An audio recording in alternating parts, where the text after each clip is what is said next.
Alrighty, I'll alert the troops. We got that. We got this.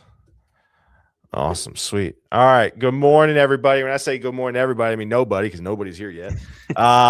Excited for this episode. Excited for this. It's funny, Mike. I'm gonna be totally honest with you here live. I'm gonna be honest. So, Okay. I'm wheeling and dealing, and I had the live stream with Richie. I was like, hey, Richie, here's what I'm trying to do. I'm trying to get names. I'm trying to get people on the pod. And he's like, bet, I got you.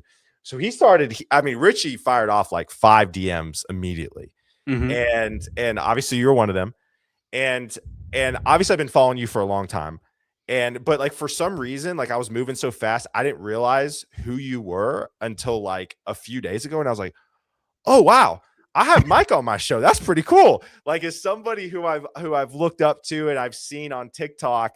To only realize a few days before, I was like, oh, this is the dude I'm chatting with. This is crazy. So again, thank you for coming on, my guy. I appreciate it. Yeah. No, that's so funny because I had the same exact experience. Yeah. Because honestly, Richie sent me the message, and like your LinkedIn profile doesn't have your picture on it. Yeah, it's just a purple dot. Yep. So like it came and like I was just like, I don't want to just like meet another dude. Like I just like like as I get this message all the time, right? Like people I hardly know are just like, yeah, do a meeting with this person. And then like I like looked your name up. I was like, oh, I know his videos. It's like I think I actually stitched one of his videos, like one of my like 3rd or 4th videos. I think you did. I got on, so I was like, oh, so that's so funny. We had like the same exact experience. But always honored to be called a name and be somebody that people knew. I love it, man. Well, for those of you tuning in, we got some people in the chat now. Good morning. Happy Tuesday. Hope you all having a good morning, afternoon, evening, wherever you're tuning in from. So again, for those of you who are tuned in or just listen to this in the future, I've been doing this episode and this show for 6 years now. 6 years in March. I started this in COVID, March of 2020. Really the whole ethos of this show is to help people in their career, to help people in the job search. Mike and I were having a very spirited conversation backstage, and I'm sure it's going to come out today. Spoiler, everything's broken, and nothing's good. But we're going to try to piecemeal it together today. But for those of you who are tuning in, would definitely obviously love if you have any questions, please ask them. One of the reasons why I moved this show to an hour is because it took about 15, 20 minutes just to get into it. So again, Mike has a wealth of experience, and it's going to be a great conversation. I want to get to kind of some housekeeping things first and foremost. Listen, we got a lot going on in the Torque community. Would love to have your part. Check out our website. We are still taking ambassadors. We are still taking mentor mentees. So if you want to be a part of those programs, check out the website. We also have a list of all of our events we got going on. And we did hire Roxy. Roxy was one of the ambassadors. She started yesterday. I was in meetings with her yesterday. Very excited about the future of everything we're going to do. If you want to know when I go live, text me. This is actually my number. And if you have any job questions, please shoot me a text. But if you want specifically when I go live, text live to this number. And I always fire it out every day. Again, a lot of conversations going on in the Torque Dev Discord. Would love to have you. I'm drinking it right now. I don't have the bag with me, but I want to give a shout out to Caleb. He's a founder here in Nashville. He started a coffee company called Seek Coffee. And so if you use the code TDESSON, 15% off. It's the unofficial coffee sponsor of Guidance Counselor 2.0. Supposedly coffee's got mold in it. Surprise. And so supposedly there's trace mold in a lot of coffee out there. The way it's roasted, I don't know. Anyways, he started a company. All of his coffee's super clean. It tastes great. Highly recommend doing it. Trying it out. And then obviously join the newsletter if you want to know everything that's going on in the ecosystem of Torque. So got a lot of people joining this morning. So Mike, enough of me yapping, man. Let's get to it. Who are you? What do you do? And we'll go from there. Hate answering what do I do because I wound up talking for like 45 minutes. Go ahead, dude. Hey, this is your show. So I'll work on this elevator pitch. My name is Mike Peditto. I'm known online, if not by Mike Peditto, as Realistic Recruiting. And I am a longtime recruiter, director of talent level professional who one day started making content about my own job search after some layoffs. and it took off and people started resonating with it. And, I started talking about things as somebody on the inside and actively working on it. And that continued to grow. Now I still do recruiting because I think it's important to. I think the day I stop actually doing the work, people stop wanting to listen to me at all. Yeah. I think that's important. So I take on a lot of contract and fractional roles with startups and help them kind of get off the ground and build some systems and then move on. I also spend a lot of my time now working in HR tech and consulting and working with hiring teams and a lot of this new technology, right? HR tech is moving at a speed that we can't keep up with. I mean, just the last the last 2 years, it's nonstop. So I go to these conferences, I take these demos, I speak on the stages, I talk to the people building these tools, I consult with them and help make sure that there's actually a voice of like hiring into them. And sort of like test them and try and break them and try and find the ones that actually kind of work. I wrote a book last year about I was gonna say you wrote a book. That's crazy. Really, all of it. I touch all of it. What's the book? What's the link? Like what's the book? I'm gonna throw it up on the banner here. The book is called Yes, You're Being Judged. It's a realist guide to job searching. And essentially what it is it's if you follow my content, if you've never seen my content, then that's fine. But if you've seen it, it essentially is that into book form. I, speak very honestly in the book about myself as a job seeker, myself as a recruiter, and myself as somebody as like a content creator. And I sort of combine all of those in the span of this book. And it's very, it's not for everybody. There's a lot of people who don't like me, but it very much is aimed to be different than most of the career books out there. It's not full of things that just say like, just network, just do this. Like it's real talk about sort of like what works and what doesn't. There are times where I step aside in the book and like speak to you as just a person again to say like, yeah, I know this sucks or I know this is stupid, but like, this is why we're doing it. It landed well with people. I think it resonated. And, if you're a book person, it's a great book. It's a great kind of guide. I've heard very good things. It got strong reviews, but if you just like watching me do it in minute spurts, it's sort of the same thing as my TikTok and Instagram. It's just in a written form. Yeah, I love it. I love it. We already have some questions coming, and we'll get to them. Obviously, the first question that is a Torque community question: Pepsi or Coke? It's Diet Coke. It's not even close. There you go. There you go. I was just away for the weekend with my wife. We went into like State Park down in Southern Illinois, and it was a Pepsi town. And it was just like it was every restaurant. But like, is Diet Pepsi okay? And you always say yes, but like it's not. The answer is Diet Coke. It's not. Yeah. I totally agree. I had Pepsi the other day. It was not good. All right, so Mike, let's get into kind of some general thoughts right now, and be honest. That's why I like you. You speak truth, and I feel like a lot of recruiters are fluff.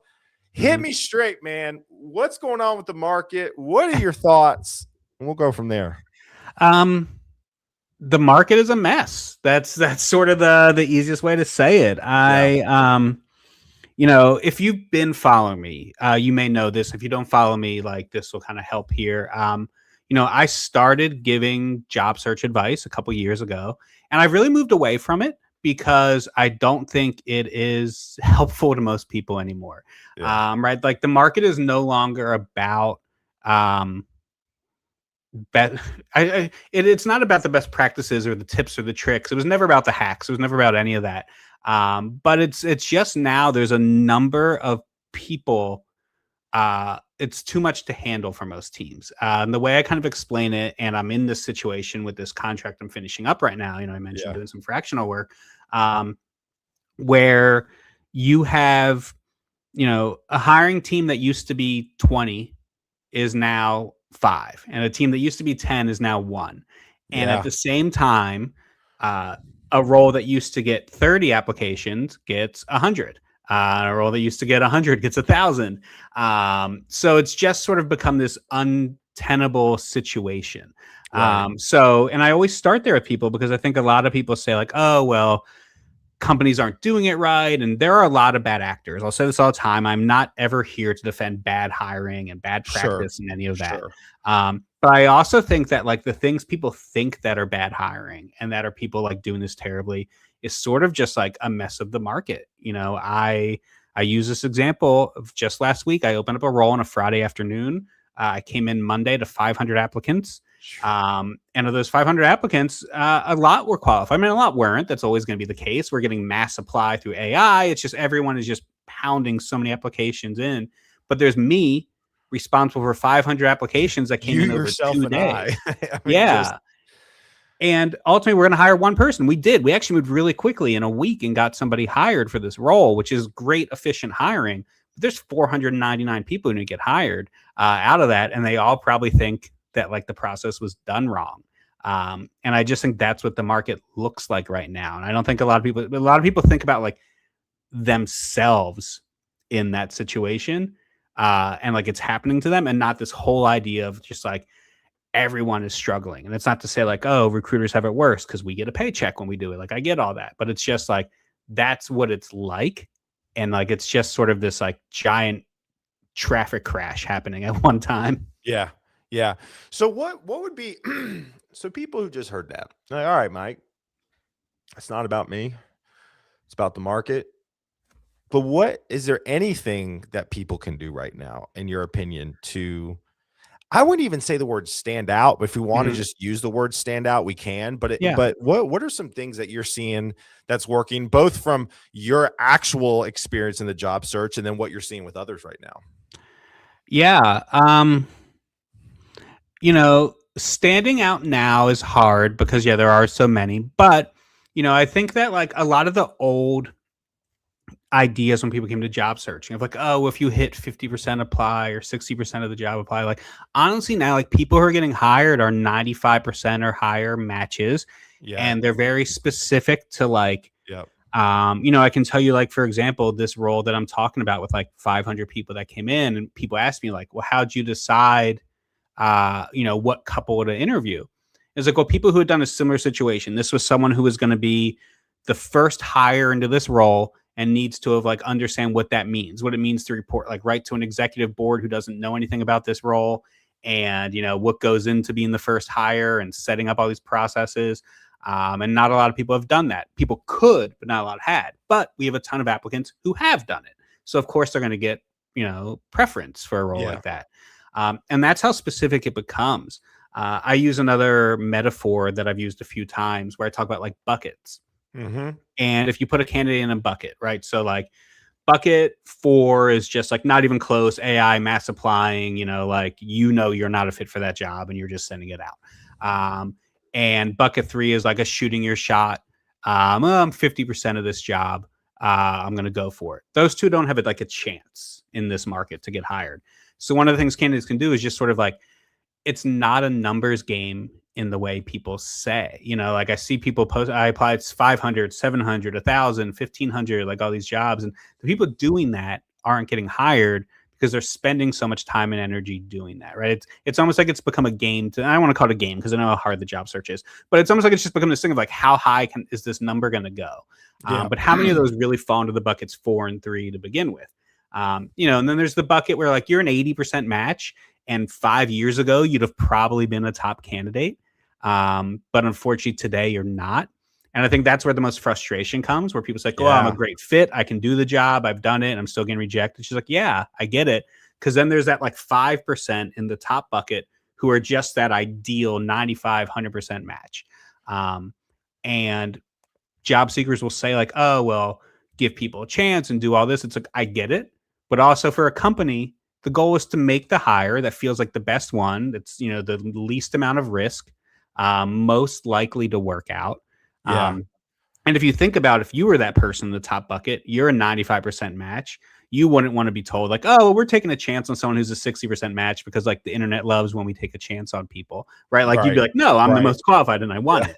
Yeah. Yeah. So really the thing candidates can do best now is focus on those roles where you are that top bucket. You're the top 5%, 10%, and that can be really limiting. But you have such a better chance focusing your energy on applying and finding those couple jobs and then Yeah. doing all those things. You hear all those tips, right? Like reach out to hiring managers, reach out to recruiters, do this, do that. When that works best is when you're in that top bucket that's doing all of that. Yeah. if you're doing all of that from bucket 3, it doesn't matter. Like, they're not going to move forward with you just because you send them a message. So to me, it's it's less applications, more time and energy on the areas where like they'd be stupid to not talk to me, and not you thinking it, but like where that's the case. It's so good. I mean, prime example, right? Prime example. Let's just talk about this example to replace you. I think if I submitted my resume to you 5 years ago, I probably could have done it. Mm-hmm. Now, nope. But I bring the expertise to do it, but I haven't been hands-on in that capacity in 5 or so years, right? And so, like, I wouldn't have applied to that role, right? Yeah. And I guess, like, and I'm speaking at it from this perspective because Mike and I are in the same, overarching industry. This is a prime example. Could I have done Mike's job? Probably. Would Mike have hired me? No, because I haven't done the job in a while. Mm-hmm.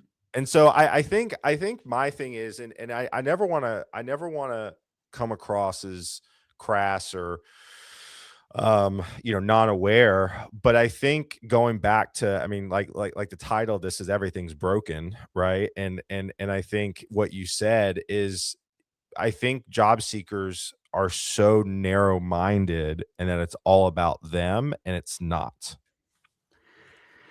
It's not. It's about the whole piece of the pie, and I think we are still unraveling the mindset of I could spell React and get a job 3 years ago. Mm-hmm. Yeah. I mean, recruiters are the perfect example. Like, people are always like, oh, recruiters, like let me tell you, there's not many industries struggling more the last few years than recruiters. Facts. And I lost multiple jobs the last few years. And if you're a recruiter who hasn't lost a job over like the last 4 years, like, you have a secret going on that like nobody else has, because these teams have been cut down to bare bones. Yeah.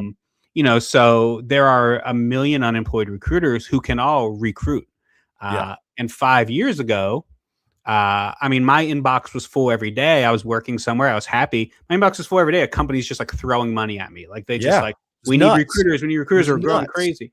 And then it changes on a dime, right? And just like nothing changed about me not being able to do any of those jobs. It's just all of a sudden, I mean, my very first layoff happened in 2022 near the end of the year. And I can remember it was the same week. I got laid off on a Tuesday. On Wednesday, Twitter did, when they laid off half their staff after Elon Musk bought them. And then on Thursday, Meta laid off their entire recruiting team. I remember that week, and just feeling like that meme where like the one kid is like drowning and the mom's catching the other kid, and there's like the skeleton sitting at like the bottom of the water. And like, that was me.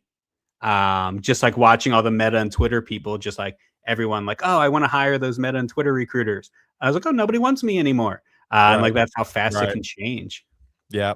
I think so. Brian's a fellow recruiter. Wow, that text box is massive. It looks at your Mike's turned into Wilson off of Tim the Toolman Taylor. Requirements are shifting rapidly. I've seen companies post a developer role, but day-to-day changes lead them to interview back-end candidates one day and look for something completely different the next. By the end of the process, they sometimes hire someone whose skills align more with the solutions architect than the original developer role. Yeah, I mean, it's changing. Thoughts on that at all, Mike? Yeah, I mean, things change all the time. The world and technology is changing so quickly. Now, again, like I said, I'm not here to defend bad hiring. So there's a company that opens a role and then they really don't know what they want, right? Any tips people give, anything you said, like, it almost just doesn't apply to that. Like, those companies are just like operating on who knows what's happening, and we all know those places. But in general, yeah, like, things can change so rapidly because the technology's so quick and budgets change so quick. One of the biggest examples of changes, and you hear it all the time, is just like, you go through a bunch of interviews and then they cancel the role on you. And like, a lot of people are just like, oh, that company, they're stupid. They don't know what they're doing. But just like, sometimes you're interviewing for a company and they're hiring someone because they just signed a huge contract with some company who just signed a huge contract with Google. And then Google pulled that contract, which means that company lost their contract because that company no longer needs your company. It's just like, sometimes like these dominoes fall so quickly that it's just kind of like impossible to keep up. So as a job seeker, yeah, it's incredibly frustrating. But I promise you, no one on the company end also wants to be spending a bunch of time posting jobs, interviewing, and then like being like, no, No. where you actually aren't going to hire this person. No, I mean, even for me hiring Roxy, she's in the chat right now. Like, I didn't have time to post the role. Where did I go? I went immediately to our community, right? Mm-hmm. I mean, that's a whole other conversation around hiring from your community. But and we could get into that. I mean, what are your thoughts on online communities? What are your thoughts on getting involved in, meetups? Or and I know Yeah. people, I know we've talked, I know it's a little bit of a layup question, but I'm also curious just to hear it from you as somebody who's very straightforward with this stuff. Yeah, I think that's just like another one of these things now that like it's finding other ways. Like Yes. one of the areas we're stuck right now is we are figuring out a new way to do all this. So right now we're in this weird treading water stage where like what used to always work no longer does, but we Yes. also haven't fixed and found the new best way forward. Like I think we Correct. can all agree that like going to a company, applying for a job, sending a resume is no longer working for both the company or the Correct. job seekers. Correct. But we don't know what the best perfect fix is either. Yeah. Like people are talking about, is it video? Is it this? Or nobody knows. So, I think that like finding new ways, community and groups, and they make so much sense. I joined a community, a Slack group years ago. It was just called Slack Dads. And it was just like dads on like who had like found the Slack channel. I didn't know nobody in it. Honestly, I actually joined it because I read it was a great way to be recruiting people. It was back when like in like Yeah. 2020, recruiting was tough still Yeah. to find people. And they're like, Yeah. join Slack communities and get to know people. So I joined Yep. it. And I lost my job shortly after. But like people in there like get to know each other well, but they also ask resume questions of each other. Or I sort of became the job search expert in there. And like I've seen people there like help people refer them to other places and get interviews. And I just think that like those are becoming the things. I think we're seeing a return of in-person events. Yep. Gen Z especially is craving in-person connection. Yep. But so is everybody. I mean, I've traveled the last 2 years to so many events. Same. And That's you my can entire job. yeah. You can feel it now. I used to I hate know. going to those things. And now I people like know. crave it again because of that authenticity. And we've spent so much time isolated. Yep. And in certain cities, there's a lot of them. Like if you're in New York, if you guys don't know Colin Rocker, he's another career creator, and he was just on like the Forbes 30 under 30 list. He's this young guy in New York City, and he started this group called The Firsts, and it's for people like sort of like the first of their generation to be doing something. Like he was the first to like go to college and get a good job, and like, it's this meetup he does every month with people in New York, and like so many connections get made there. Yeah. And like with all networking and things like that, it's a long-term play. Like none of those I think things. that's the problem is that people want the immediate fix, but haven't invested in the long-term muscles to do that. And I think that's the rub right now. Yeah. And that's hard. And I always say when it comes to like recruiting in general, recruiting, if you're starting to build a network, if you're starting to network, I said recruiting, but I mean networking, if you're starting to like build a network and do all this stuff, you've never really invested the time into that. It's far more likely to help you on your next job search than your current one. Yes. Isn't that crazy? It all, yeah. Yes. Yeah. Yes. So, but the issue is people need a job now, and they hear now, right? People get on the internet and they say, just network, just network, just network. That's like my favorite is like, just network. And like, that's not how it works, because what that becomes is like a cold DM to a stranger asking for a favor. And like, that's not actually like building a network. Like messaging a recruiter, like, hey, are you hiring? Like, that's not networking. I get why you're doing it. I'm not saying don't try to do it, but like you can't say like I'm networking and it's not working. Right. That's like calling like a telemarketer like networking when they call you. Yeah. So yeah, it's a long-term play. It's all the metaphors that are out there for networking, planting a garden, like and waiting for it to grow, and tree, like whatever else it is. Yeah. But that all makes sense. I mean, when this first happened to me, I didn't really have a network. I spent most of my life not doing it. And then I started talking to people and getting more involved. And my network became people who come in this chat, right? Like for me, it was TikTok originally. I did TikTok lives every night. And I got to know, I did a ton of TikTok lives. And the comment section is networking. I see people get to know each other in the lives and in comments. And there's people who used to come to those lives who I have in my phone now, and we text sometimes. And like, if I ever think of them for an opportunity, like I'll drop their name. I did get somebody a job. Well, I didn't get them a job. I referred them to a job they got, who I met through them commenting on my TikTok videos. Isn't that crazy? And we just like chatted more and more over time. And we connected on LinkedIn eventually. And then someone I knew was hiring, and like I tagged them and I introduced them. But like that was months, and it started like TikTok commenting. So I do think people are better at networking than they think. I think they think of it as having them go to like phony events and like do all these things, not understanding that just like anyone you know can be someone who helps you find a job eventually. You just have So to like true. understand that like takes time. So true. Let me go back to the job posting thing. Got to talk about resumes. Again, kind of a dumb question, but I want to hear your thoughts on it. I just feel like, and we really harp on this with the resume reviews within the Torque Discord. I Mm-hmm. feel like that first page of your resume just needs to be absolutely dialed right now. Yeah. I mean, it just needs like you have to give everybody all the information in like the first third of your page. I feel like thoughts. Yeah, it's hard. So like everyone has heard enough times because all the internet the rule that like, oh, recruiter spends 6 seconds reading your resume. And right, that like that's a good kind of like if it bleeds, it leads type of like thing that people say on the internet. But there's some truth to it. But it doesn't mean they like make all their decisions in those 6 seconds.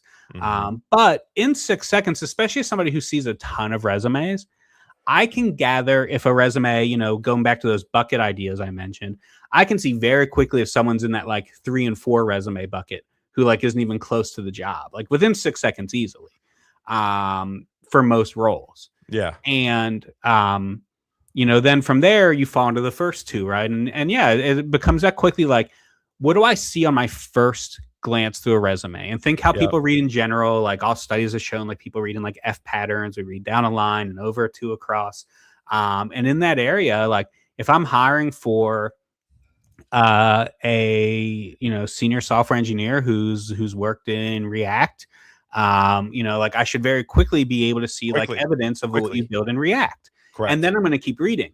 But if I look on there and I see like customer service rep with project management experience, whatever, like I'm under 6 seconds, I know you're not a React developer. Yeah. So that's where it sort of comes from. So yeah, like, do you have more than 6 seconds if you're a qualified candidate? Absolutely. But in Yes. that amount of time, if you can't get across like my resume needs to be read in more detail, that's where I think that comes in.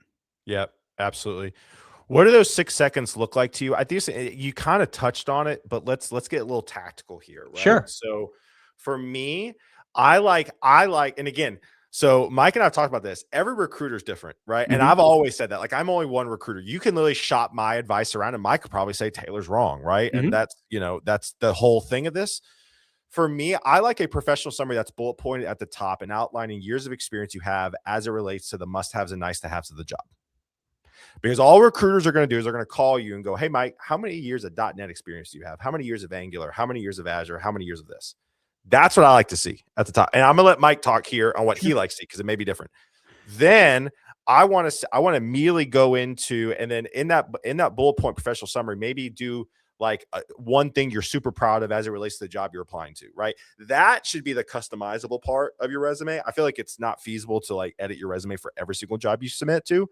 And then your first job, I need to see like what you've done, not like a task list. I'm talking Mm-hmm. about drove this much revenue, saved this much time on downtime. And then if those look good and feel good and align with what I'm looking for, I'm calling you. Thoughts. Yeah. And yeah, I think that's a good start. And yeah, I mean, the first video I ever made on the internet was saying like, there's no perfect resume advice. Like if I tell you one thing and someone else tells you another, neither of us are necessarily wrong. And that's what makes this hard. Like you have to see what works for you, but there is like bad things to do, of course. Sure. But so to me, 6 seconds, right? So the question is enough to get through the list of skills? Potentially. Here's the challenge I give other people when it's sort of the 6 seconds thing. If you can't do it for yourself because like your resume asks like someone else, um what is the first thing somebody sees when they look at your resume, and what is the first thing you want them to see when they look at your resume, and how do you make them see that first? Is sort of the thing that I keep in mind. So like one thing I love at the top of resumes that I think sort of streamlines infos. For me, I don't love a summary. Now, I don't eliminate people for summaries, right? I'm not like, oh, they put a summary like this person's an idiot, right? It's not about that. But for me, if the question is like, how quickly can you get that information to me? Most summaries, my issue with them is they're this generic language Totally agree. that I Great say you could communicator. take your summary and put on the next applicant's resume, and it wouldn't Yep. make a difference. Totally agree. Right? Totally Like agree. data Same driven here. to the goal, hardworking communications professional. It's just sort of like no, that's not you. So one thing I love is almost just like a headline, similar to how LinkedIn headlines work, right? So if like I open up your resume and just bold at the top, let's say again I'm hiring for a React developer who also knows Angular and has worked in, and I'm like a healthcare startup. If I open up your resume and there's this headline at the top of it that literally just says like, React slash healthcare startups slash Angular, I'm just like, oh, boom. Like you just hit me over the face with exactly what I need. And of I like course, that. I'm going to like dig in to see where I can find those things. Yep. Now, again, that's not like the rule of how it has to be seen. But like for me, yeah. So it's that question of like, what is the most important thing you want to get across and how easy is it to see? And I think a lot of people bury that info just Yep. in these like walls of text and walls Agreed. of things. So Agreed. if it's a bullet point list, like you mentioned, that can work. But yeah, the real idea on like what those 6 seconds look like to me is it's different per resume because resumes all look different. So Sure. it's a matter of where do my eyes go first. Now, if it's just this general resume, straight down text, whatever, it's going to be that F shape, right? I'm going to see what you have written up at the top of it in terms of like a summary or bullet points or whatever it is. I'm going to see your job titles and the first probably bullet point or two of each job title and go from there. And, if you talk about tailoring resumes and a lot of people debate if you're supposed to or need to me, it should never take more than a few minutes. But one of the best ways to tailor a resume is that headline, like I mentioned at the top, you can change what that headline says in seconds based on Correct. each job you apply to. Correct. And Yep. just make sure your top bullet point or two for each job is the most important one for the job you're applying to. Maybe you have on your resume that you led the daily stand-ups at a company, but it's not that important to you and it's in there. But you read a job description that's just like, we need a developer who can lead daily stand-ups at this company. You're going to move that bullet point to the top So good. of the job description. So that's where the sort of quick making sure what I see in the 6 seconds comes in. Yep, I love that. I want to get to kind of an area that I'm not that skilled in, and I want your expertise in the ATS. Sure. Is it a monster on the other end that's rejecting people on its own? Mm-hmm. What does an ATS look like? Can we talk about an ATS? Like let's break it down. What is an ATS, and is it the boogeyman that everyone's making it out to be? Yeah.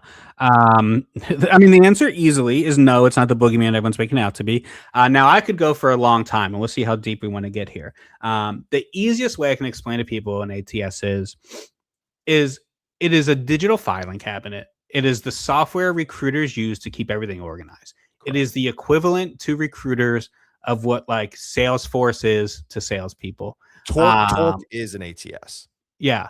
Wants that digital. There's hundreds of them, and they all act a little differently. Now, a lot of recruiters will get very dogmatic on like they don't do this, they can't do this. And I, as someone who spends most of my time in like the HR tech space, will say they're adapting and moving so quickly that I have moved away from the idea that like nothing can do this or they don't do this or they can, because like they are starting to do all the things. But the easiest way to sort of like every single ATS is utter garbage. Here's the thing, Barrett. It's not. But what you've sort of grown to learn about them is to like think that they are. Again, they're not doing what you think they're doing. Now again, they're all very different. They all can do some things. A typical process in an ATS is I open up a job description in the ATS. I type it in. I assign the interviewing team all these things. I post it to our website right from there. You apply and it goes in there, and I can see all the applications together, and I can get people interviewed and move them through stages. It's just this piece of software where I control everything. What the ATS is not doing in most cases, now again, I give myself caveats because of how many there are and how quickly things change, is having a robot go through and just sort of make a bunch of decisions.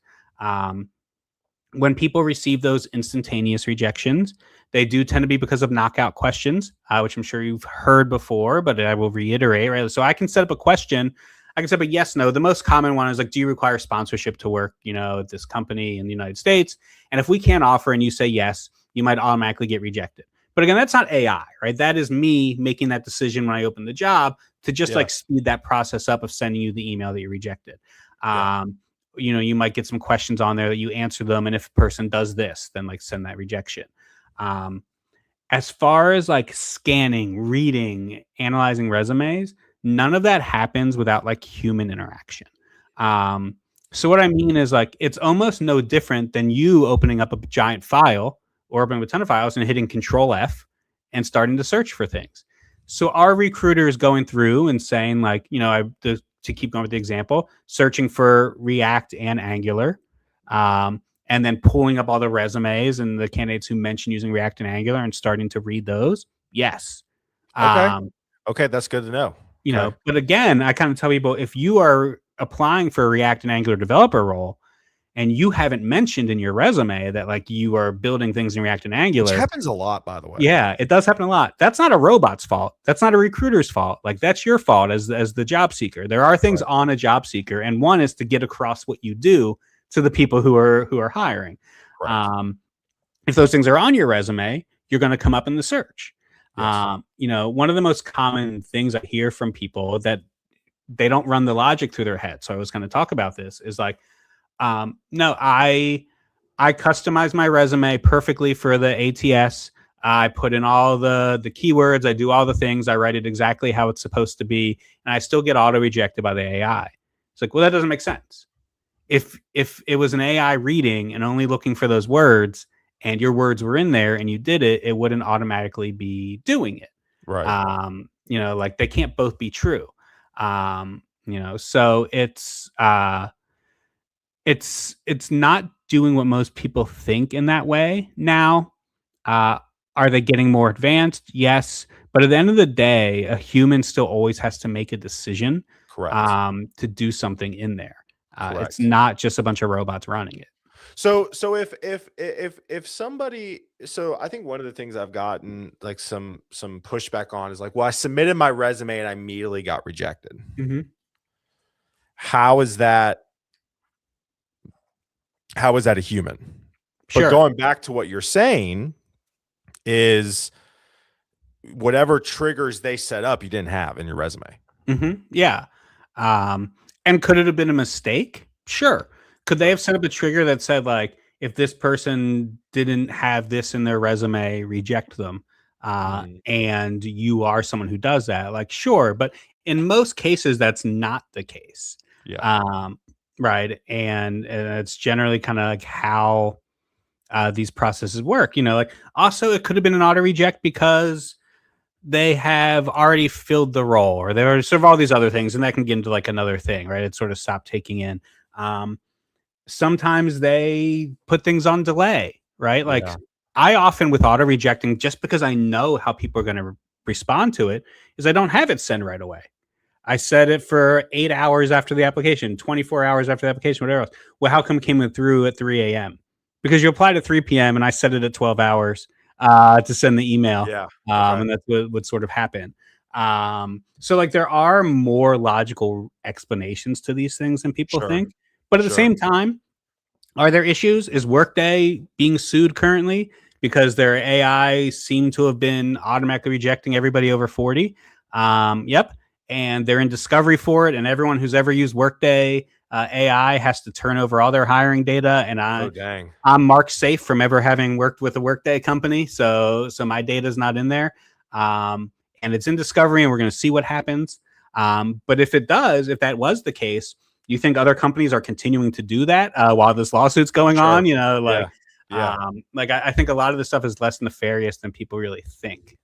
All right, we're getting some questions, and again, I knew this. The there's a lot going is just here, blowing up. Everyone's got a lot of opinions today, which I knew that was going to happen. Bring a mic on. Seth goes, there are many job descriptions that say React, Angular, Vue. I doubt they're actually all using those. Do we lean into that to get the word match? Yeah, that's true, right? There's a lot of job descriptions that list everything. What I say is generally yes. Now, again, it's what's most important. So let's say a job description lists all this, but they're not actually using all of it. And you can read the job description. You can tell like this is a React developer role, right? Yeah. That is the most important thing. That's where I'm going to start with that. And you can tell when you read a job description. Usually things are listed in the most important order. There's always like a must-have versus nice-to-have stuff. So, like, yeah, starting with that is good, but it doesn't have to include every word in the job description. It's not about gaming a system. Because the other thing I'll tell people too is like, just putting a word on your resume doesn't get you an interview, doesn't get you hired, right? And that's also a problem with a lot of these tools that are out there and all these ideas of copying, pasting job descriptions or putting a skills section that's this long and list every possible skill out there. Because if I open your resume and I just see React at the top of it in the skill section or in that headline we talked about, and then I can't read anywhere on your resume where you use React, how you built with it, what you did with it. I'm going to assume you don't really use it or that you're not that good with it. So it's not just about like putting the word in. It really is about demonstrating. And when we talk about AI matching in these systems, because I see people seeing like there's a lot of AI matching is better than you think. Yeah. And what I mean by that is because it doesn't just go by the keyword. Right. If I was going to, a lot of these ATS systems do have AI matching tools in them. But again, it's not some automatic decision it makes. So I can open up Ashby, which is a popular ATS right now. It is. And I can say, okay, I got all these applicants for this role. Fine. And I can literally like type sentences to it, right? Like, find me a candidate who has built systems using React at Series B or earlier companies. And it can pull up a pretty comprehensive list. Could it miss some? Sure. But again, it's not rejecting people, but it's going to sort of show me those because it knows who these companies are and it kind of knows what it's saying. And it'll explain why. It'll say like, oh, demonstrate it, or let's say something even a little bit more broad. Demonstrate leadership skills, right? Like, it's not about having the word leadership on your resume, but I can say find candidates who have demonstrated leadership skills, and it'll sort of tell me an explanation. Here's Seth. When Seth worked at XYZ, he has 2 bullet points that mention how he mentored 6 different developers.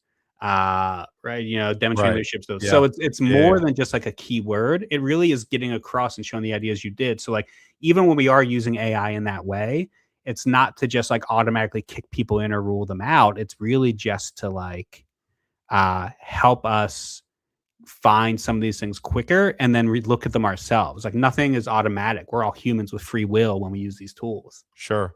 Yeah, I love it. I'm going to the comments here. Sebastian, thanks for the repost on the stream. Let's see here. There was another one too. Can't find it. Okay. All right. I can't find it. All right. So, all right. What else, man? What else haven't touched? We're kind of barreling towards the end of time already, and this is so good. What are some other things you're seeing in the market right now? I don't know. Just anything else? Yeah, I mean, obviously there's a lot happening, right, with all this stuff. And, I know it's very open, and that's why I kind of want to just let you yap. I'm like reading all these comments too, because I do think that like the ATS is sort of the most misunderstood Agreed. idea. And I think it's the thing people spend the most time worrying about. Like even this comment right here, Seth, even like adding in that you said, like, if you need to get the words get past, that's people jaded about the ATS. But again, if those words aren't in your resume, you're either not qualified or you don't have a good resume. Because again, the words we're talking about are React and Angular for React and Angular job. I'm not searching for like random sort of Easter eggs that you don't know about. I'm searching for sort of like the key competencies and most important things for this role. So like, if I'm hiring a Java developer and your resume doesn't say Java on it, again, that is not AI's fault. It's not the recruiter's fault. It's not anyone else. Like it's one of those things. So like, people are convinced they have to like have like every single word that's like matching these things. Like, no, it's just sort of the key skills that like, if you've done this job, are going to be on your resume anyway. That's where people are getting really confused by that. So I think that that's really important. And I think that like people need to focus more on, am I quickly getting across to the person reading my resume the things they need to see on that first quick scan? We talked about, and I talked about like, where do my eyes go first? What I see in those 6 seconds? Are you getting across the things you really want to get across? You need to focus more on that than thinking you're battling some machine. Because what happens when you do that is you send me a giant wall of text full of a bunch of buzzwords that don't matter because I can't see the stuff I need to see when I'm looking through your resume. Yep. Absolutely. Um, thoughts on other areas to find jobs. I'm actually really big. I'm becoming a bigger fan of liking and engaging posts on X. There's a lot of jobs being posted on X right now from people. Um, yeah, I mean, so I don't use X. Okay. So I don't know. And that could be working, but yeah, I mean, people can find jobs anywhere. And again, that goes back almost to sort of like the marketing talk or the networking talk. Right? Just sort of like everyone is your network. Internet comments are your network, and friends you know are your network, and like your network doesn't have to be only recruiters and hiring managers at companies. Um, so it's the same idea with looking for jobs, right? Just like people know people, Right. and you never know where that's going to come. So yeah, if you see people posting in other spots, I know people talk about needing people on Reddit or on other social media. Um, if you guys follow Bonnie Dilber, Bonnie Dilber, when she was hiring recruiters for her team at Zapier, she posted a TikTok and Instagram video about it to go with like her LinkedIn post. Um, there is a big move now for companies to really be focusing on their like TikTok and Instagram Yep. footprint from a recruiting standpoint, because that's where people spend so much time now, and really building up like employer brands and recruiting skills there. Yeah. So like it doesn't just mean refreshing LinkedIn over and over again. Agreed. Right. And like when people are lost in that um, job search world, I think they wind up sort of just like in this tunnel vision of like, I have to sit at my computer and just sort of refresh these job boards. That can be really hard. And that's be a part of your strategy 100%. Like don't Sure. avoid them. Sure. But like, yeah, you also can like, you're doing things for yourself by stepping away, by Mhm. getting somewhere else that you're not actively necessarily applying for jobs, by talking to people, by building something yourself, by getting into hobbies, by doing all these things. Like you're not wasting your time. Um, so like I do think, it's a long-winded answer to that question, but the idea of just sort of like I mentioned like the Slack community I'm in, or just sort of like Yeah. jobs and opportunities can come from so many places. It's just a matter of like being open and like out in these spots. Like people always the easiest answer to this is people are often like, should I do this? Should I do this? Like, should I do this? The answer is yes to all Yeah. of it, right? Like this could work. This could Yeah. work. This could help. Yeah. None of it is the thing that's going to And I think necessarily. that's the hard part. I think we as humans want the easy, quick fix, and the job search is the antithesis of that, right? Is there, I've been out of it for a bit. Are there any, I mean, when I was recruiting, it was like Monster, which isn't even around anymore, Yeah. Indeed, Dice, Career Builder. Is there any job boards that you like lately, or maybe people should check out? Um, yeah, I mean, so the thing is now there's so many niche job boards, and I There think is. that's sort of worth it for people. And some of it's UI differences. Now, I will say, right, like most jobs wind up in all the same places. Correct. I hear people say all the time, like, "Oh, I've never found a job on LinkedIn, only Indeed works." And you'll see someone else say the opposite, or like Yeah. whatever it kind of Again, is. which is going back to the problem of there's Yeah, no it's like their own silver personal bullet. thing. But I do think like if you can niche down into stuff you really care about, right? There's great startup job boards. There's a place like Well Found that used to be Angel List that just focuses on like Series D and earlier startups. A lot of companies who post there don't have budget to post on LinkedIn and other places like that. There are a lot of like remote focused job boards. There's places like We Work Remote or We Work Remotely is one. And there's one called Digital Nomads, and their roles that can kind of be done wherever, all over the world.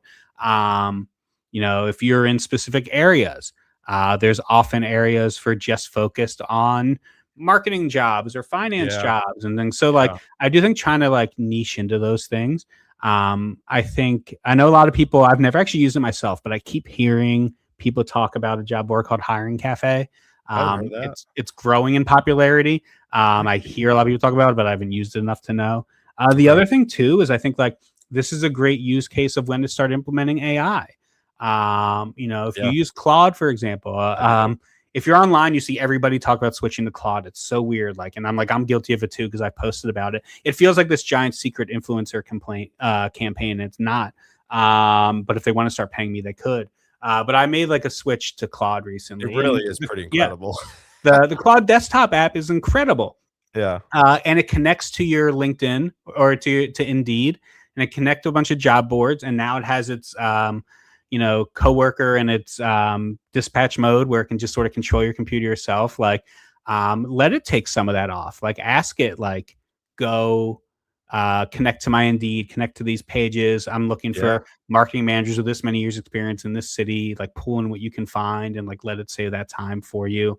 Someone mentioned built in. Yeah, I've always liked built in. Like, built in's been around for a long time, and I think it has just like a nice UI to it. But Yeah. again, I don't think there's many jobs on built in that aren't on LinkedIn and like those Sure. bigger job boards. But if you Yeah. prefer going to Yeah. another board to find it, like built in's always a great one, and there's good Yeah. articles on there and stuff like that too.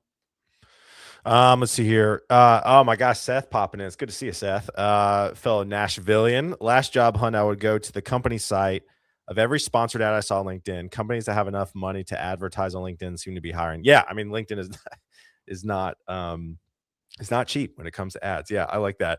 I think also another tip trick I've talked about before. A lot of job postings on LinkedIn, you can see who posted the job. Mm-hmm. So I would slide into their DMs immediately and be like, "Hey, I saw where you posted this job. Here's why I'm a fit." I want to go back. I just want to go back to the risk thing, risk factor. And I have one more topic I want to hit on before I do. Overrated or underrated, Mike? I got a Okay. little quick thing, but I think it's the risk factor. Companies, going back to what Mike said, companies want a 95% match. And whether you Mm-hmm. like it or not, it is what it is. And so I think whatever you can do, if there's a staffing company that has a community role open, right? And I'm interested in it, I'm going to lead by saying, "Hey, I currently lead community for the world's largest staffing company. Let's talk." Mm-hmm. That that's going to have a conversation. If they're looking for somebody to migrate their code base from Angular to React, be like, "Hey, I recently just did this project for this Series A company. Let's talk." Those are the type of things. So if we talk about mitigate risk, that's what you have to focus on. Thoughts on that, Mike? Yeah, 100%. So that's one of the things that like we talk about. Like, people always hear the advice to like message recruiters and hiring managers and whatever else. Understand their inboxes are packed, because that's not a secret to do that. I mean, like, uh, recruiters are reached out to a million times a day. A little bit hyperbole there, but like, they were reached out to a ton, and most of it is not helpful information. Hey, are you hiring? Here's my resume. Do you have any jobs for me? Like, one, if you're asking them to like do that Yeah. work, and like they're not going to, they don't work for you specifically. But yeah, like the idea of how much you can target it. And in my book, I actually have like an example of this where I got an interview when I was job searching, because I reached out to the hiring manager for a role, and it was just like, "Hey, I know you were getting slammed," and I very quickly led with like, "This was a Series B Yeah. info security like SaaS company." And I was like, "I just got laid off as lead recruiter for Series B info security SaaS company. Like, I know your market, I I'm know like your I'm people." talking to you 10 out of 10 She times. messaged me back in like an hour, right? And was Yeah. like, "Yeah, let's chat." I didn't get the job, right? Different story, but like that message was much better than like, "Hey, saw the role and I applied. I'm interested." Right? That was Yeah. just like, she would have been dumb to not talk to me there. Yep. And I have I'm pulling it up on like my LinkedIn right now. I'm not even actively looking for jobs, but because I stay involved and I do a lot of contract and consulting work, I have a message where I saw somebody post something that was really interesting to me, where they're like, we won't get into why this didn't work out, but the message I sent very specifically was like, to this person, I'm reading, "I'm not actively looking for work because I've been really deep into building a lot of things for myself, including my recent book release. But I saw you're looking for builders who played with these tools. I've just built my own AI recruiting tool. I've been deep diving into HR tech space. Just spoke at the HR tech conference and really think this space is interesting." And he was like, "Let's be great. It would be great to chat." And we chatted. We wound up not being like the right opportunity for us, whatever. Those specific things are so much more important than Mhm. everything else. So like, if you're going to send that message, this goes back to what I said at the very beginning with like applying to less jobs that you're that top bucket, that top 5% Yep. for in this market. Yep. If you can't put that message together that shows why you're the top 5% and not just like, "Yeah, I could do this job," it's probably not going to work out. Yep. But having that, like, here's why it's exactly worth sending this message, is much more likely to work out. Yep. Absolutely. Final topic in this. I feel like between ATS and this next topic, we could do an entire live just this. So give me your thoughts. Ghost postings. um, I have a lot of thoughts. Dude, I know there's a lot of thoughts So here. here's what I'll say. I think the hubbub over ghost jobs comes from a lot of frustration and bad data analysis and data understanding. And here's like the best example I can give of that. If I say 50% of hiring managers admit they've posted a ghost job, the headline will say 50% of jobs are ghost jobs. Yeah. And that's not how data works. Right. Like, so what that means is 50% of managers have done it once. If they post 10 jobs, 10% of the jobs they posted, that means we're ghost jobs in that situation. Yeah. So like, and again, that's not even real data either. Sure. So I think that's a big part of it. Are there companies doing it? Probably. But I also think that in most cases, it comes back to, we talked about like people being overwhelmed. How come it keeps reposting? They keep hiring. Because I'm a person who posted a job and got 800 applicants, and I'm overwhelmed by it, and it's hard to sort of find the right fit for this job. So it's still open for all this time, and it's taking forever to fill and longer than it should. It's getting kind of hard there. Are there ghost jobs out there? Sure. But again, I think that data is misleading. And again, you don't know what happened. So many people assume this is like a big mistake people make. So many people assume that they didn't hire anyone or they didn't hire someone qualified. Yeah. Right. Like, oh, I looked at the person and they weren't qualified. Oh, so you agree the best way to hire is just based off a LinkedIn profile and nothing else? You know that they're not good for the job by that? I'm like, of course not. Right. Like, in this, when we talk about all this, people are always like, oh, well, it's your fault if you're going to hire the wrong person. You don't know that happened, because when 500 people apply, even if you were a great fit, even if you're in that top 5%, right, that still puts you in there with 10 other people. Yeah. Right. So it's just kind of like, I might have hired one of those 500 other people and you will never know, because I'm not going to message you and tell you that I hired that person. Then people think it's a ghost posting, because typically then this is a whole other thing I've been really big on, is the way companies should communicate to job posters is a whole other thing, which we're trying to implement at Torque right now with Ronstad. But like, that's where that ghost things comes in, because you typically just don't hear anything, so you think it's a ghost job, but it's really not. Yeah. Mike actually hired the guy, but Mike's not out here posting live updates on every single job he's hiring. Yeah. And that's what's hard. And yeah, like sometimes it gets reposted because they purchase 3 postings from LinkedIn and it's going to automatically refresh. Sometimes it's because it's taking a long time for them to close down their system, or sometimes they forgot to close down their system because they're busy and they hired the person, but they didn't mark it closed in their ATS system. So LinkedIn thinks it's open and LinkedIn keeps refreshing the post because they have some unlimited budget that they're just spending on LinkedIn. It's sort of just like all these things can be happening. And that doesn't like excuse any of it or make it easier for job seekers. I just think that like, it's just easy to latch on to thinking this like nefarious thing is happening sometimes. Yep. All right. So we're at time. I have a call in 5 minutes. So thank you, Mike. Yeah. This is fun. I can rant a lot. I saw a comment somewhere up there that someone said the book is a great read. I appreciate you, Frank. I saw that Thank too, you. Frank. There you go. Yeah, feel free to check out the book or find me on LinkedIn or anywhere else that's out there. If you like the way I talk about this stuff, it's how I talk about it everywhere. I love it. You will not find a watered down version of me on LinkedIn or anywhere else that's out there. Right. Like, I am who I am for the people who want to find me. You'll see me arguing in comments. You'll see me calling people stupid. You'll see me calling out bad recruiting practices as much as I call out bad job seeking practices. Like, I'm not in it for anybody. I'm not some corporate shill out here doing all that stuff. I'm just going to say what's sort of realistic about what's happening. Yep, absolutely. And that's why I like Mike, and that's why I was so pumped when I figured out who I was talking to a few days ago. Well, please go connect with Mike. Mike, stay on so I can say bye to you backstage. Y'all have a good one. And we are doing resume reviews tomorrow with Lawrence Lockhart. We're actually going to be streaming from the Torque. We're going to try something different. We're going to be doing live resume reviews from the Torque profile tomorrow. So we'll see y'all tomorrow afternoon. Otherwise, y'all have a good one and have a great Tuesday. Peace. Bye.